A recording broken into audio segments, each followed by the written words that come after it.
This past weekend, you may have seen the first few ships traveling through the Welland Canal. YourTV usually brings you coverage of the top hat ceremony every year. St. Lawrence Seaway CEO Terence Bowles joins us now from Montreal to tell us how things were a bit different this year. Welcome, Terence.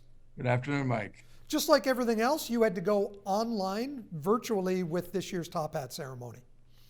Yes, we did, and it's always challenging. It's not like being there. Obviously, I always look forward to these openings, and so I came to. At least I'm in St. Lambert today, so I was able to see the ship from the office window.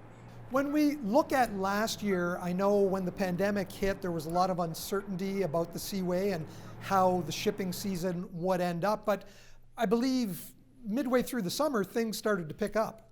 Luckily, we already had a pandemic plan in place. There'd been a few pandemics, I guess maybe 10 years before. So we were able to dust that off and set up a good team to oversee it all. So basically, we were able to keep operating, specifically the employees that were, operating the locks and and controlling the traffic. The office workers we sent home. So basically, even today, about 50% of our workforce is at home, working from home, like we are today, basically. We obviously put in all kinds of safety measures, masks, and almost from the very beginning, and cleaning protocols, and people would be able to indicate if they had any symptoms or something like that, and then stay home. So we were very lucky the way it all worked out. And as you know, we have this hands-free mooring now, right? So there's no real contact between the people on the locks and the people on the ships. So that was a great help. How long did it take for the companies that own the ships to put in their own protocols to protect the workers on the ships? Well, that was pretty fast as well.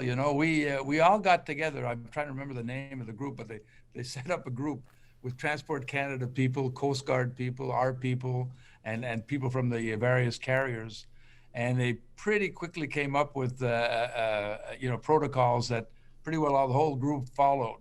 So I think we had two events that I'm aware of where somebody had COVID on the ship, and they were able to isolate the people and get them off the ships. And in the off season, besides doing the scheduled maintenance and repairs on the waterways, did the Seaway take some efforts to promote the viability of the shipping season? If you look at our tonnage for the year, we had just about the same tonnage this year as we had last year, around 38 million tons. So, we did feel the effects of COVID because, if you take things like, construction materials, gasoline, that type of thing went down. You have to expect, right, given what happened.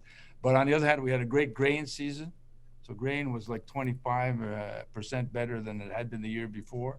And so overall, the shipping, I think you talk to all the carriers and ourselves and others, and we had a very good year considering what happened. So I think it showed the importance of the Seaway. If you look at driving the Canadian economy and the U.S. economy, I think we showed that we were resilient. What are some of the plans and what is being done differently this year as you move forward? I would expect that the economy is going to take off pretty strongly. That's my own impression. And I don't know if you saw the latest forecast for the economies, but they're talking about 6.5% growth in the U.S. Of course, they've got this 1.9 trillion funding that they're putting out to help industry, et cetera, and Canada as well. So Canada, they're talking about, roughly 5.5% growth, and Europe, which is important to us, 4+. So that's pretty good growth, So I'm very optimistic. People always tell me I'm too optimistic, but we'll see.